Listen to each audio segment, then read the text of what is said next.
Those Damn Ross Kids is a podcast for adults, and the opinions expressed do not reflect the opinions of our employers or even ourselves. We'd like to hear from you. Give us a call at 419-528-TDRK to leave a voicemail, and we just may play it on the show. Do you hear that? Yes, I do. Good. What is it? Reached a point in my life where lunch meat is not for a sandwich; it's a snack food. Oh, you've never been there before? No, I've been there. I'm Okay. back. What? No, like why do you want to fuck with bread? You know? I don't want to, No, you shouldn't. unless it's warm. Okay, like if it is fresh baked bread that you have made on your own, it's perfectly fine. However, I feel like grabbing some turkey and eating it is a perfectly acceptable thing to do. I don't think you have to reach a point. I think that you're like, it's not a point in your life. You haven't let go. You just acknowledge that, you don't need such fineries as bread or cheese. Just give me what I want. Right? Go ahead, leave, bitch. I don't need your bread. Do you know what else is rising? The rent. I cannot pay for bread. Go.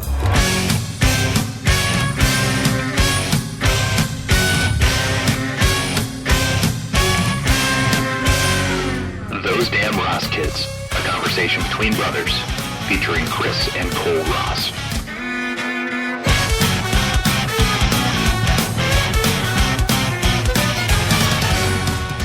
I was trying to make reference to the fact that bread rises like yeast, but I don't know. I feel like I missed it. I feel like I missed the mark.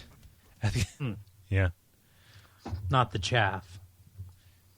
What? The wheat and the chaff? Well, I was referring specifically to the rising action of yeast, but You have to mix it with something, don't you? yeah, I mean, I Doesn't think need sugar to...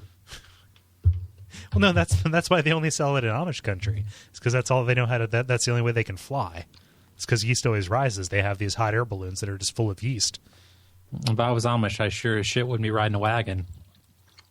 What do you mean? Put on my yeast belt. With your what? I put on my yeast belt so I could fly. Oh, okay. I'm sorry. I guess I was just trying to picture an Amish jetpack, and you beat me to it. Hey, Kris, what episode is this? No clue. No, I just said it. I also ran out of breath there. You And I said it an struggled. hour and 6 minutes ago. Okay, cool. I suppose I did. But this is episode 128 of Those Damn Ross Kids.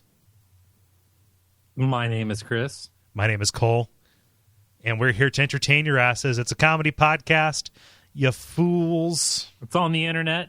Yeah. Most podcasts are, unless you're one of our 2 male subscribers, by which I mean dudes, because we're big with the ladies. Well, with all of our jokes about vaginas, I guess. Email Cole for transcripts. Yeah. Okay, cool. I wasn't doing anything with those 3 hours. Have you ever had to transcribe something? No. Or is this a particularly notable pain in that only I have experienced it? The only thing that I've ever transcribed were the help calls from the SS Minnow. But that was before you could read or were extant, so that's why they never got any help. Yeah, so was Gilligan's Island a terrible show? No. It ran for like 6 or 7 seasons, so no. It ran for a really long time. And those weren't like 13 episode seasons like we have now. No, those were like 26 episode seasons. like 53 weeks a year they had a show. I know, right? Like even on Christmas, it was a real problem. Christmas on the Island. Yeah. No, I mean, the decorations were all real shitty. So what I would like, so I recognize that Gilligan's Island was not a good show. Okay. No, it was a good show. Like most of this, like most of my affection and knowledge of this stuff is from watching it when I was real young, know, and on the TV, and Nick at Night, late at night. It wasn't any more ridiculous than any of the other shit that was on then. Oh, I mean, like in that era? Yeah. Okay, I mean, like, yeah, Bewitched and everything. How crazy is that? Or, that, like, in the Mr. Ed. in the 1960s, we had a television show on about a coven of witches, and, like, 20 years later was when the Satanism scare happened. Like, Not only was it about a coven of witches, they had infiltrated Air Force intelligence. yes, they had. No. Okay, so we had witches in the Air Force. No, that you're thinking of genies.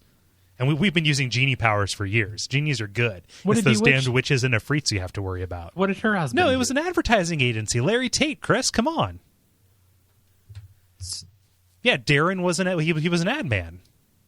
Really? Yeah, no, he would come home and have his like martini. You know, she'd be there with a martini waiting for him with her beautiful levitating daughter. You know, like come on, Matilda? no. I believe Tabitha. Beatrice? Yeah, no, the Sabrina. I think Sabrina. No, Sabrina was that was Melissa Joan Hart. She was a teenage witch. She was, huh? Yeah, whatever happened to her? She doing like Hallmark movies now? Probably. Yeah, no, that's where they all go. She's counting Weight Watchers points. Yeah, her and Chachi, right? No. No, he died in a speedboat accident, didn't he? Chachi? Yeah, no, it was a cigarette boat. He was running guns from Colombia. Yeah, no, he got mixed up in some real weird shit. Yeah. It was like Confessions of a Dangerous Mind up in that piece. McGruff had some shit on him. Oh, definitely. He was making him dance like a puppet. No, he was running pills. He was running prescription drugs in the early 1990s. In early '01. Yeah, I know, right? He got popped by Homeland Security. They made him flip his cigarette boat. Yeah, it was crazy. Yeah, no, that's why they that's why they did the Miami Vice reboot, actually. So, yeah, in honor of him, because he was a production assistant at that place, way back at that studio. Why wasn't Don Knotts ever like the president of, or like the security officer at like a retirement home? Oh, like so, kind of like how Andy Griffith retired and changed his name to Matlock. Mm-hmm. Yeah, so Don Knotts is there, and he's like, "Oh, you should stop having sex," because that's what they do, right? At retirement homes? Yeah, they spread VD like crazy. Yeah, no, dry, flaky VD. But yeah, no, I think that's a great show. It reminds me of WW2. No, definitely. Like just solving old Don Knotts in like a parallel. Okay, it'd be a crossover. It'd like be a crossover with Matlock. Okay, so Matlock is out there, charging country crimes, right? Trying those, and Barney is the next town over, and he's the administrator of security at a maximum security old folks home. Like maybe for some old folks who used to have a real wild streak and like they have to wear bracelets so they can't get out. But, he's there and they all mean well and they have wacky misadventures. Chris, I think that you stumbled on gold. Let's call Don Knotts right now. I always wanted to have a seance. I'm sorry, what? A seance. Why would we do that? Does Don Knotts know somebody who's dead who would be helpful? No, Don Knotts is dead as disco. No, Don Knotts isn't dead. Oh, Don Knotts died like 20 years ago. The Incredible Mr. Limpet? Mm-hmm. No. No, he really did. He was trying to draw a cartoon underwater and drown. Huh. Okay, well, plan B. No, Don Knotts is dead. He's dead as shit. Okay, plan B. We can get his good friend, the dad from A Christmas Story. There we go. We're good. And he's dead too. No, come on. No, we can't have two at the same. No, I'm sorry. I can't. Don Knotts died like 8 years ago. Huh. That seems like something I would have heard. You know what? I can't accept that. I found out Don Knotts died on MySpace. Huh. What a perfect way to encapsulate a time and place. Okay, so Don Knotts dead like 2 decades ago, yet just like today, essentially, Sid Caesar and Shirley Temple die. 2 people who I was like positive were dead in the 70s. 2 people that I'm sure acted during the Civil War. Yeah, like they were carried around. 10% sure. Yeah, they were in the like the Union version of the USO. Well, I guess Sid Caesar was in the South, but. Just that everybody on Christmas Day put down their long rifles, and Grant and Lee shared a Foot Locker and watched Shirley Temple sing. Yeah, watch Shirley Temple do the can-can dance and play the flute. Dearest Meredith, although we struggle brother against brother in this in the very beating heart of Dixie, we must take solace that Shirley Temple came and danced the can-can and gave us beverages, but we couldn't get fucked up on them because there was no booze. Man. Yeah, no. That's just crazy that, like, Sid Caesar outlived Don Knotts. There's no justice in this world. Mr. Roper? No, he wasn't Mr. Roper. He was Mr. Furley. He was Mr. Furley. So what I would like to see, since we're pitching ideas, is a gritty reimagining of Gilligan's Island. Not like Lost or anything, like none of that stupid supernatural horse shit. But I want to see, like, you know, like, you know, maybe Thurston Howell is like a painkiller addict, and like there's an episode where they have to, you know, lock him in a hut because he's coming down because he can't get a fix. You know, he's got the withdrawals. Hey, little buddy, keep the junk away from Mr. Howell. Is he the moose out front? Is this Wally Moose? The moose out front should have told Mr. Howell to stay off the junk. Yeah, I know. The moose out front should have told them. Who was the dad? Who was the dad on what? On Christmas Story. Christmas Story? I mean, it'd be real easy to find out. The old man? Oh, yeah, the old man. He never had a name. Darren McGavin. Yeah, no, he was a noted character actor. He was like doing movies with like Gregory Peck and stuff. He was doing Sam Peckinpah movies with Gregory Peck. No shit. Yeah. He died like 7 days after Don Knotts. Oh, that can't be. Back in 2006. Huh. 83 years old. Yeah. Lived a long, full life. Yeah. He did stuff.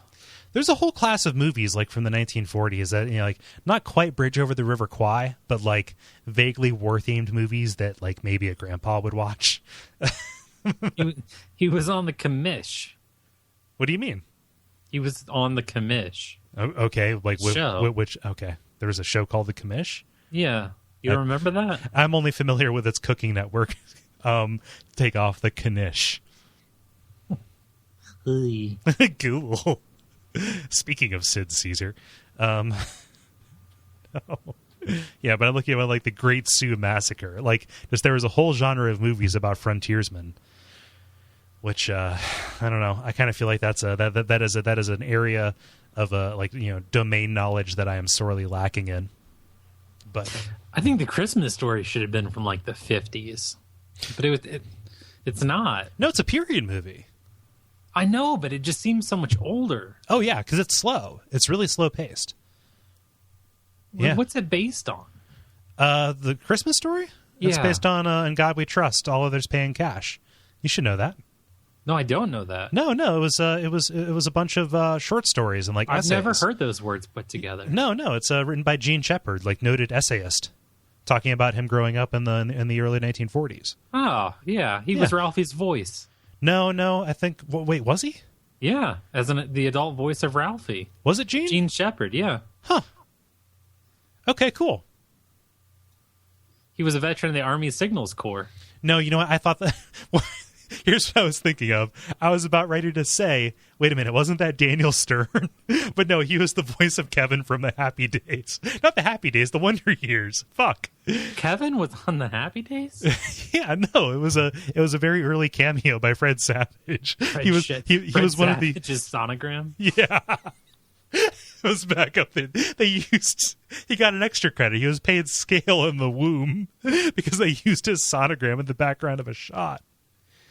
So when I was working on As the World Turns, interning on As the World Turns, the soap opera, they needed a photograph of somebody for like a casting call kind of thing, like a scene, and I was this close to having my image on screen, for which I would have been paid like a nominal fee. That's weird, right? A phenomenal fee? A nominal fee. Like, you know, maybe like $50 every time it aired, which would probably be like 2 times. Probably. Yeah, probably. So yeah, that's almost a thing that happened, but it fell through, possibly because I am horrifically ugly. So not telegenic would be the way to put it. So well, it was before HD. You need 16:9 for those ears. Jeez. Yeah. So I don't know. lot of old television shows out there, and then I just stopped watching TV altogether. Except for Trailer Park Boys. That's a good show. But, I don't know. We tell stories here when we're not talking about those things. In 1992, Don Knotts was 14 years from death. Okay. In 1992, Billy Ray Cyrus released the country hit Achey Breaky Heart. Yeah. Today, in 2014, the video for Achey Breaky 2, involving Larry King, nearly nude aliens, twerking, and of course, Billy Ray Cyrus singing the familiar chorus of his song. Rapper Buck22 is also involved, performing lyrics like, "Miley keeps twerking, Daddy's song is working. Now Billy sing that crazy hook again." Turns out Buck22 approached Billy Ray Cyrus and asked if he minded if he took a crack at remaking Achey Breaky Heart. Billy Ray Cyrus said, "Well, I reckon." Lots of people have tried already, but go for it. Lots of people have tried. Like it's the Matterhorn. Buck22 says, Billy Ray didn't have a clue that I had already gone into the lab and cooked up a demo of what I thought would be a fun hip-hop styled version, which at the time only had a sample from the original of his voice.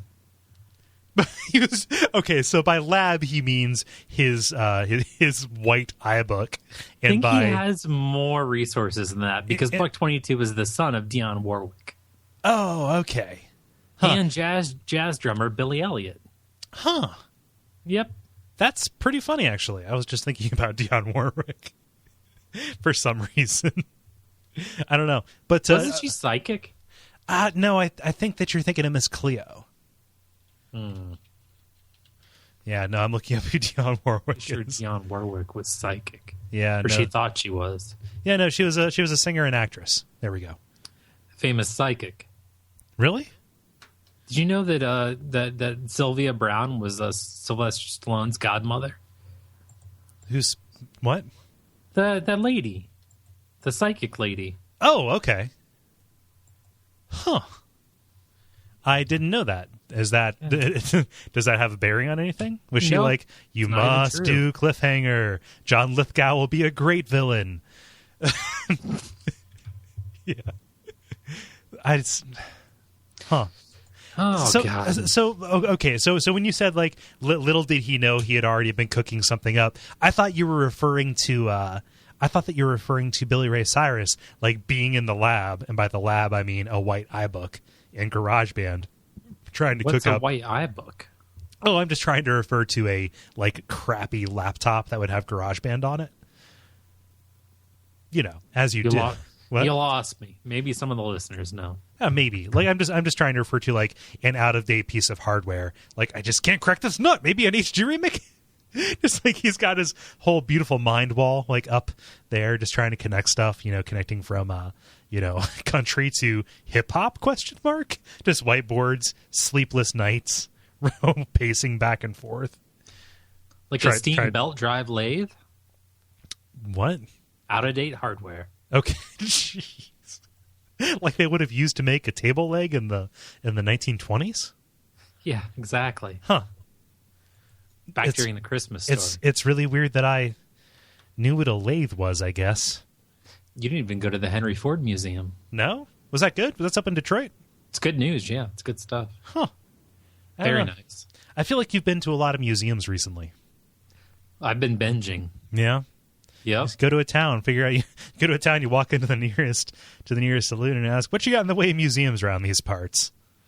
And then you move on to the next town in your next adventure. Then you go to the hospital and then go to the next saloon. Yep.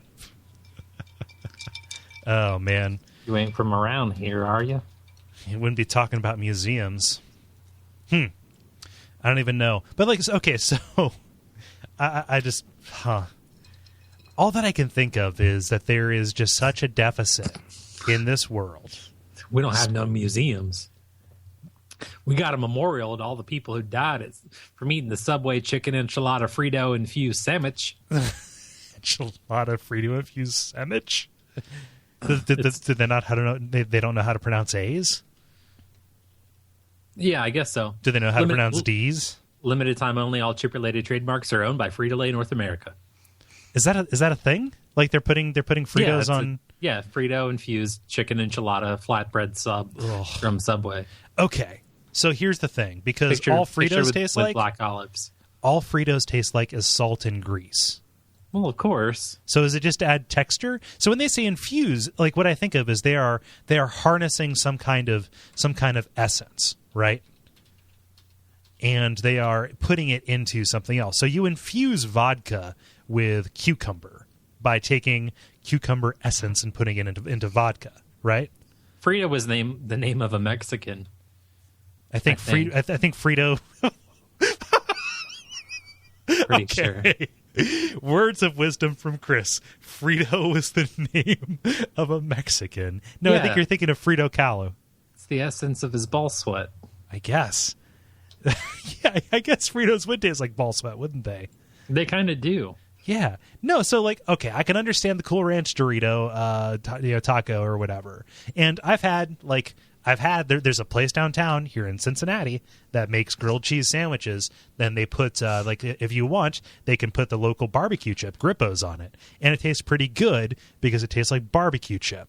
However, like, I think even the texture of a Frito is pretty gross. So if they're just using the Frito as like this crouton to add like some crunchiness and crispiness and saltiness, that just seems ill-advised all around. It's nature's hard candy, I suppose.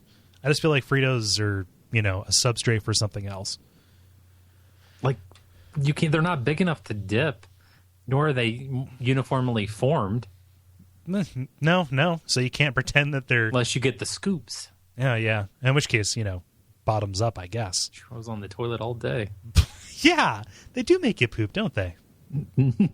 I got a bad case of the scoops.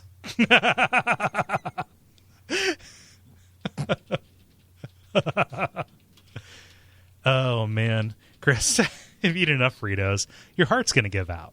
But never fear, because there is something on the way. Okay? Okay. So. Monkey hearts. No. Chris, you know how I say that everything in this world is just covered in piss? It's been a while, but yeah, I remember. Yeah. Well, I mean, I don't always say it when I'm on, when I'm on air, but I just generally remind people, hey, when you're at that buffet, you're probably fishing that overcooked piece of meat out of a lukewarm, vat of sneeze water and piss, right? Sneeze water, otherwise known as phlegm. Well, it's funnier when you say sneeze water. But what would you say if I told you that British scientists have manufactured an artificial heart that will power a robot that uses piss instead of blood? Come again? Okay. It is an artificial heart that has some weird little micro things going on inside of it. Weird little micro things. The heart is fabricated using a 3D printer, and it's a battery that has a bunch of like little bacteria and microorganisms that devour the urine, creating a voltaic capacity that charges up to 3.5 volts. That will make the heart pump 33 times under just 2 milliliters of your piss, right? So think like a dropper, right? Like you take an eyedropper, you put it into your little vial of pee, you pull it out, 2 drops will make this heart beat 33 times. So they're talking 23. about 33. Oh, I thought you said 23. I'm nope, sorry. I said 33. It's cool. Don't correct me. Yeah, I sorry. That's all right. No. So they imagine these tiny little pee-powered bots running around doing little chores, and you know what happens when they need to refill? They just sidle up to a urinal and empty the tank into themselves. The stinkiest, grossest little robots. And just like, so do you have a catheter running into your heart? You know what? I think that I think that it is just a way. Okay, so if it was applied to humans, what they would do is just catheter running up to your chest cavity. I think that's how RoboCop was powered, right? It reminds me of that joke where the girl brings a guy to home to meet her parents, and he's got piercings all over, and then he's got a chain running from his ear to his nose, and the chain running from his nose to his lip, and his lip to his dick, and he sneezed and he tore himself apart. It's just like, if we're just constantly running tubes out of one place and running them into another, what happens in a car accident? No, I think that you get this after you have a car accident, Chris. I think that there has to be some kind of traumatizing event, or maybe, in this dystopian post-human future, there is a coming-of-age ritual where, they have an opportunity to gut you apart and improve you, right? So they put you under the knife, they give you robot legs, robot arms, laser eyes, and they hook your they hook your bladder up to your heart to power it all. That's how RoboCop happened. So what you're telling me is that pretty soon we're going to have food court lifeguards that are just going to be constantly chugging big gulps, waiting to pee into old people during mall walking. Oh, yeah. No, I mean, we're probably maybe 6 months from that happening, Chris. I wrote your name on the ground and I pissed on it. I pissed it away. In the name of the Father. Yeah. So do you want to know who gave them the money for this? Probably McDonald's. No, the Bill and Melinda Gates Foundation. Oh, my God. They're out there. Trying to run a clock on a potato. They're out there. Think about this. Bill and Melinda Gates are trying to eradicate mosquitoes and cat juggling and replace all of us with piss robots. Great. Bill, you gave us Windows 98, which was okay, I guess. But I think it's time for you to stop.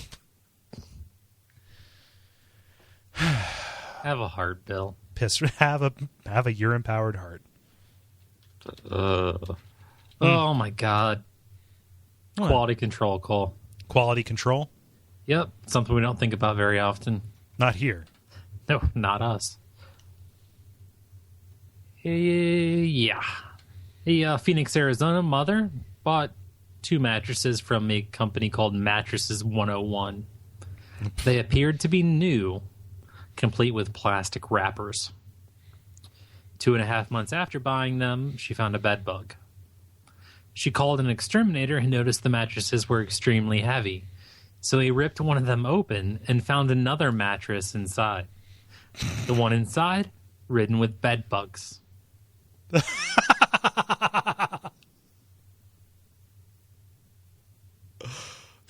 They were sewing new covers on old mattresses. This'll do it. It's not like they live in these things. Yeah. That's... So, consumer beware. There may be a mattress inside your mattress so you can sleep while you sleep. Also, get this thing out of my house. My house is ruined. It might as well be haunted now. Oh, God. Why? Stop it. Burn it down. The only thing you can use it for now is meth manufacturing. Yeah, exactly. And even then, they're going to have to build a tent inside there just to be safe. But what else could you sell like that? I don't know. I feel like we hear this all the time, just these shortcuts that are done. So it's Mattress 101, so obviously they're inexperienced, right? Oh, maybe they know the way to quick profits.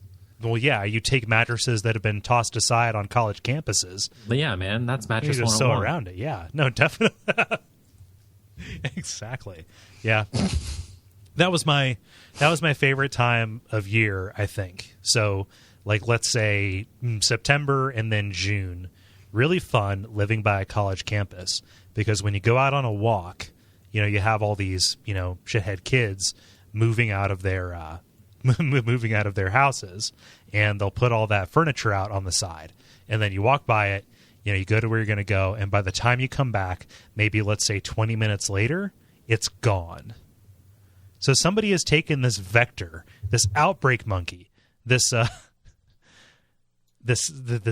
Dustin Hoffman of a mattress, of a couch, and so, and spread the vector, right? It's outbreak of an ottoman. Yeah. It's the Ottoman Empire, by which I mean the colony of head termites that you've brought into your home. Ugh. That's pretty brazen, though. So, like, what's the recourse there? The company denies any knowledge. No recourse. It was one rogue operator, right? Right. No, but, like, seriously, if you get bed bugs, you might as well just burn your house down. He was clearly bringing in his own mattresses after hours. Oh yeah, no, he was slinging a little stuffing on the side. Yeah. Be careful, kids. Yeah, no, buyer beware, right? Check for mattresses inside your mattress. NSFH, man. Not safe for the home. Is that what that refers to? Yes. Okay, cool. Chris, we don't talk about studies that often here. That's a lie. We talk about them a lot. Have you ever felt like there's a difference between you in the afternoon and you in the morning? Oh, yeah. Yeah? Do you feel like, you're like in the morning, like I know for me, I probably peak in terms of like being a human being between, let's say, 9:30 a.m. and maybe 12:30 p.m. Like that is where I'm my most effective as a human being, right? Yeah. How about you? I operated at a reasonable volume from the hours of 8 to 11. Okay. and then after that, like your expectations of yourself are diminished, right? Sure. Yeah, for sure. So, do you feel that you are less moral, like the further a day goes along? Oh yeah, like give me an hour and I'll do anything. Yeah, you'll do anything to get rid of this mattress. Coming up on 11 o'clock. Yeah. So, there's a reason for that, or at least there is now scientific proof that this is something that happens. That as we proceed throughout the day, there is kind of this willpower that is depleted, that manifests itself in kind of more self-centered and less forward-thinking, thought, right? So Marianne Kochaki and Isaac Smith of Harvard University, they gathered up a bunch of students, and they put them in, and they said, all right, you're going to count these dots. And you have to press one button to say, are there more dots on the left? And press another button to say, are there more buttons on the right? All right. Okay. So, and what they said was, when you get it right, when you identify which side has more dots on it, then you are going to be given a small reward. That was the control group. The rewards were equal, right? Yes. The experimental group was told that no matter what, if you press the one on the right side, you're going to get more money. So if you wouldn't have gotten money for doing it, you're still going to get something. And if you if there are more dots on the right and you press it, you're going to get more. And what they found was when they tested people, they in the experimental group, they lied more about which side had more dots in the afternoon than in the morning. So what that says is there is actually like just basis for this. So it's like 62 undergrads, and it was people from Harvard, so they were probably already going to become sociopath wolves of Wall Street anyway. But yeah. Our message is simple yet important, the authors of the study write. The morning morality effect has noticeable implications for individuals and organizations, and it suggests that morally relevant tasks should be deliberately ordered throughout the day. Okay. Similar things have to do with like the choices that we make. So the whole thing, like there's a certain there's a part of us that when we're putting movies in our Netflix queue, like when people still got DVDs from Netflix, hold up for a second, they would put in like a Werner Herzog documentary, but when the time came, they would just watch Blank Check over and over again, right? Right? Still haven't returned it. I know. I think one time I kept the Netflix DVD for about 8 months. Yeah, that's when I canceled the service. Richie Rich was the superior movie, despite the aging Macaulay Culkin. But like the same thing happened. So they ran another experiment that found that people in the morning would be more likely to choose the New York Review of Books, as opposed to people in the afternoon chose People magazine. 60% of the volunteers in the afternoon sessions chose the People magazine, and in the morning, just 40% of them chose People. So, like, it is a crazy swing. Right? So future you always hates past you, and like afternoon you just tells morning you to go fuck off.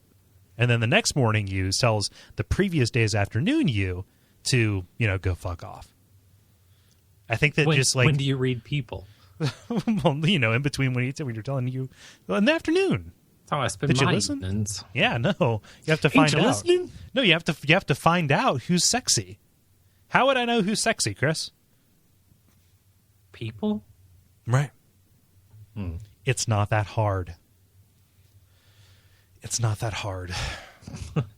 Yeah. I heard that. I just it's fascinating that there are multiple us's, and not like in that doppelganger way. I don't think I believe in doppelgangers anymore. Oh, there's work you, there's parent you, there's oh yeah, but I mean like even aside from like dark time you, dark time you, prostitute. I'm trying to read and talk. It's not working. Yeah, no, it's backfiring on you pretty bad. There's an article on people how to keep it tight, but yeah, but yeah, I mean, just even beyond like changing registers, which we all do all the time, right? Like just the idea that there is this finite amount of willpower that you just run out of by the time like 2:00 rolls around most of the time, right? Well, I'd like to posit this, okay? Posit. Go on. Okay. Just letting you be done with that. As the day goes on, you feel like your exposure to risk is limited by the fact that the day is going to end with sleep. So in the morning, a decision has less time to affect you than, say, a decision made at 5 in the evening or 10 o'clock at night. Knowing that day is going to draw to a conclusion, the opportunity for that to affect you, that negative or that poor decision to affect you, the length that you're going to have to deal with those consequences for that particular day get to be less and less. Oh, so you're thinking like I'm going to I would be less prone to buying this stupid thing on Amazon, in the morning. Like if it's 10 o'clock, I'm gonna hit accept on that transaction just because I'm just going to go to bed. It's not going to be a thing. Whereas if I do it in the morning, then I have until 5 p.m. when it ships to say like no. Yeah, so you're resetting. It's like how long do I have to deal with the immediate repercussions of this? Exactly. Yeah. Like am I going to make buy this that at 10 in the morning, then I have to work extra hard today in order to pay for that. Yeah. But I can work extra hard tomorrow. Mm-hmm. Or I can pray harder tomorrow. Yeah. Or you know what I mean? Like you can always make up. You have a whole day tomorrow to make up for the poor decision you're making today. So is it just that like the notion of sleep is such a hard reset that we view each day as like this compartmentalized thing where we're watching the fuse burn from one end to the other. And the closer it gets to the end, the more we realize, oh, the dynamite's probably on the other side of that wall. Yeah, people don't start diets at the buffet, No, they don't. They fish it out of sneeze water. They just go. Yeah. No, you're not going to eat a foot long meatball sub at like 10 a.m. because that's going to ruin your entire day. You're going to eat it at 10 p.m. like a gentleman. You could get it at 10 and then eat it for lunch. I suppose. But it'd be horrible. Yeah, no, it'd be pretty bad. Soggy paper wrapper. Ugh. From your Subway with your plastic bread. Reconstituted with crushed Fritos. Ugh. To give you just some kind of notion of texture. Trust me, it's either put Fritos on this sandwich or burn myself with cigarettes. Either way, I'm going to feel something. The nobility of a crushed Mexican hero. I think Frito was a Mexican dude. No, Frito was a character in an Idiocracy. Although I think that might have been a riff. I can't tell if that was a comedy or not. Oh, man. But yeah, there are different us's. There are different us's. Some of us's do different things. We do different things for a living. Mm-hmm. Some of us hold signs on the side of the road saying total liquidation, Discount mattresses. discount double mattress special. Some of us are hired by gun shops in Texas to bring some attention to the promotion that they're running. Like a teenager who was hired by a gun shop in Texas to dress up in a banana costume and stand by the road with an AK-47. Okay. Police briefly detained an 18-year-old after fielding calls from concerned citizens who saw a banana holding an automatic rifle. The rifle had a drum magazine attached with at least a 50-round capacity. Jesus. He had a Russian Tommy gun. Well, I mean, you want them to see it. Like, you've got a banana clip. Depending on where it's, depending on the angle that you're holding it at, they're not going to recognize that at all. Put a drum on there, that catches the eye. His name is Banana Cliff. Is that the mascot name? No, I don't know. Okay, cool. Be a good one, though. Yeah, it would be pretty good.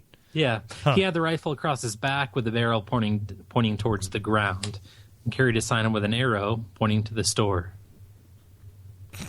A crosshair pointing towards the store. Yeah. Yeah. Huh. So, how many calls do you think it took for the police officers to realize it wasn't a prank? That it wasn't just like, maybe like 4 or 5 people calling at random to be like, to be funny with them. This banana's got a gun. There was a banana with a gun. There was a banana with a gun, and we had to stop. I think that's a song lyric, isn't it? There's a banana with a it might be an Aerosmith song. Telling me. I gotta beware. Stop, listen. What's that sound? Yeah, no. Did you know Neil Young played the guitar on that? No, I didn't. Yeah, no. Neil Young on Buffalo Springfield's For What It's Worth. Ding, ding. That was all him. I bet you he could really, really play the old Philip Seymour Hoffman. He's going to have to. In like the future biopic for where his story doesn't end in that really sad way. Yeah, exactly. Like Neil Young's got to be what, like 70 now? Where he uses the Winchester fortune to build a staircase to the moon. Yep. I mean, it couldn't be any weirder than Human Highway. 5 people got that reference. I didn't. Nope. It was just a bizarre movie that... I'm getting sleepy. You are? Oh. Huh. That's fine. It's terrible. Huh? No, I've been sleepy all day. It's been a real shitty day. But we soldier on. I feel like I'm just drained. I feel like I'm like 3 seconds from a bad decision. Yeah? Well, what would your bad decision be? Oh, God. Probably changing my Facebook gender to gender fluid. So, I wasn't sure if I wanted to bring this story on. Because I saw it. And I think it's kind of cool. Because, there is growing recognition that, there are just other identities that you can have besides we are not a sum of just our the parts. 1 or 2. Yeah, no, I mean, just kind of like gender is kind of just like a social construct, just a social role. I totally Is Blade Runner one of them? Well, no. Okay, so Blade Runner was a position, like that was somebody in the police force sent after replicants to make sure none of them came back from the colonies. No, I meant what you're referring to is Blade Runner. No. What you're referring to is a replicant. Am I a replicant? No, I want to know if the gender on Facebook can be selected as Blade Runner. Maybe. I think that so just like you can put it's complicated for a relationship. I think that like once you put that in, it's pretty cool because you can say what you are and you can select which pronoun you want, which marginalizes fewer people. It doesn't really matter what you identify as on Facebook.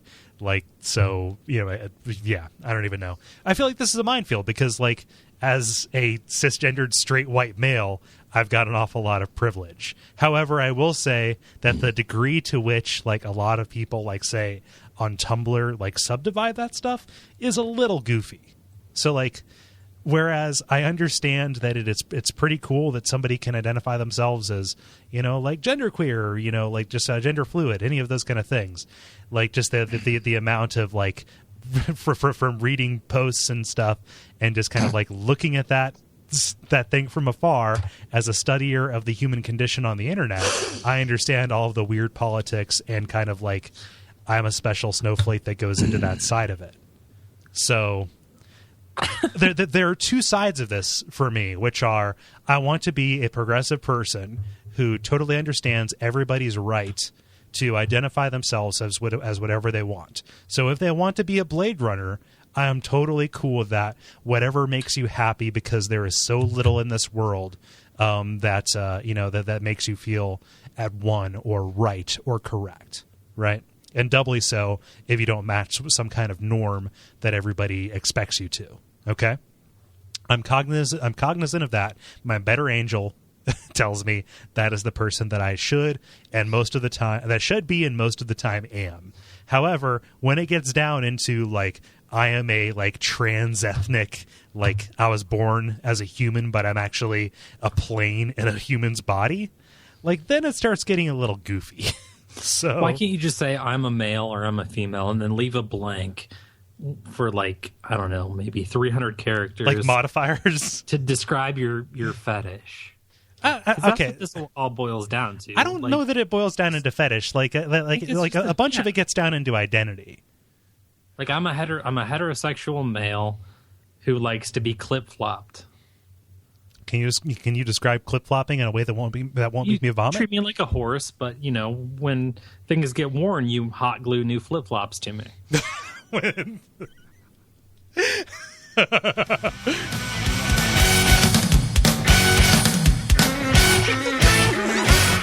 This has been Those Damn Ross Kids.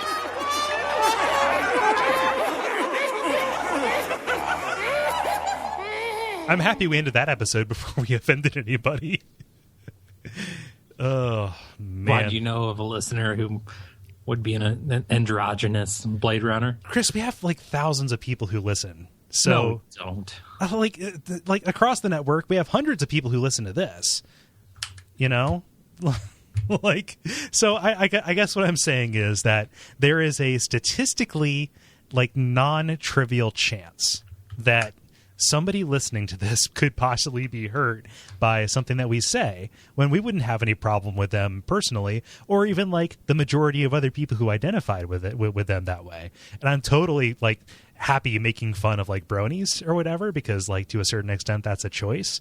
But like with a lot of that stuff, it's like totally not. So that's where I get kind of like bummed out by making fun of it. So it's funny notionally, but I want people to know that even though we bring it up, that even though I personally bring it up on a comedy podcast, it's kind of like I would feel real shitty if I ruined your day by talking about it.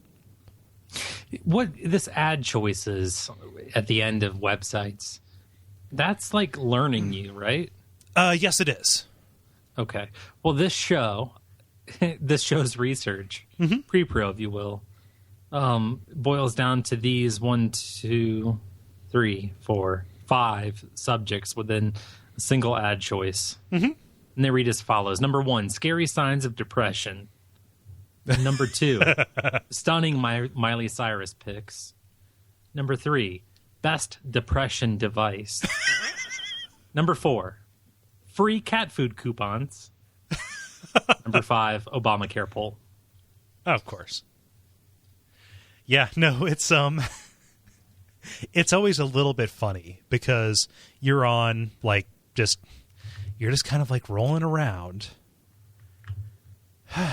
You're just rolling around and you're on Facebook and you realize that the ads that they're putting on there are saying something about you that maybe you didn't know about yourself. So I'm looking at my Facebook sidebar right now, and I see Shop Warby Parker, because I'm always looking on there for new glasses, right? Because they're cheap enough that you can accessorize with them. It's pretty cool. I see date Korean women, date Japanese women, donate to St. Jude now, TurboTax, Master of Health Informatics at UC. something about UF social media degrees, and then something about Japanese made designer like handmade glasses.